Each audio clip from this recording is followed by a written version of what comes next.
as you heard in the introduction, I am a scholar of sea anemones, and since most of you won't want to hear a lot about that, my remarks will be brief because I will be, as Dr. Zahn gave the introduction to me, an account of how religion and science coexist in the mind of one individual Jew. So I'm representing a faith tradition here. As a scientist, I'm a member of the Lawrence Jewish Community Center, a professor of science at KU, so I'm a scientist who observes one particular religion. And I want to say that I represent only my own understanding and views. That's what I'll be presenting, but I've tried to inform myself for the purposes of this panel, because in Judaism, we have no central authority. We have no one that dictates what we should believe as Jews. There's a diversity of perspectives, although there are groups of Jews who follow particular leaders or great teachers. I regard the Torah, the Pentateuch, the first 5 books of the Bible, as a selection of writings about the early history of a people we now call Jews, and especially as a guide to the moral and ethical precepts that people developed. I don't regard it as a textbook of science. And this Encyclopedia of the Jewish Religion says modern science rendered a completely literal acceptance of the traditional imagery and biblical cosmography, in particular, a virtual impossibility. There are still literalists and fundamentalists in Orthodox Jewish circles, but the general tendency is to agree that the biblical account of creation is to be read for its moral and religious message rather than for its scientific meaning. And in particular, I think that we were endowed with the intelligence to incorporate new information, and Dr. Zahn also raised this in her talk, and clearly the Torah or the Bible is a document written thousands of years ago and can't deal with the specifics of information that's recently been discovered and continues to be discovered.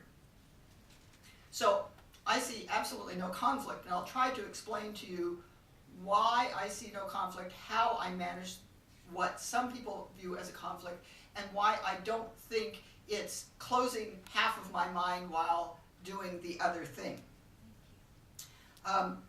Western people doing what we now refer to as the natural sciences, including people such as Charles Darwin, who laid the groundwork for some of our most important scientific theories, made their investigations as a way of trying to discover the workings of God.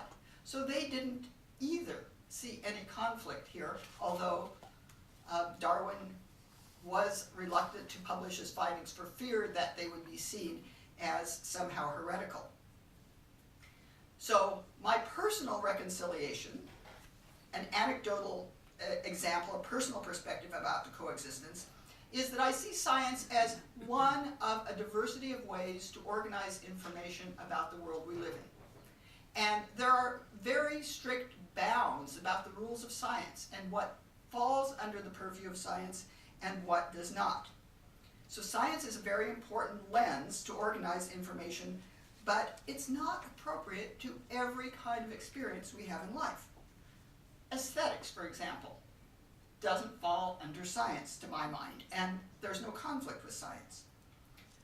I don't know how I would apply the scientific method to a study of aesthetics. I enjoy some particular music. I find pleasure in listening to it.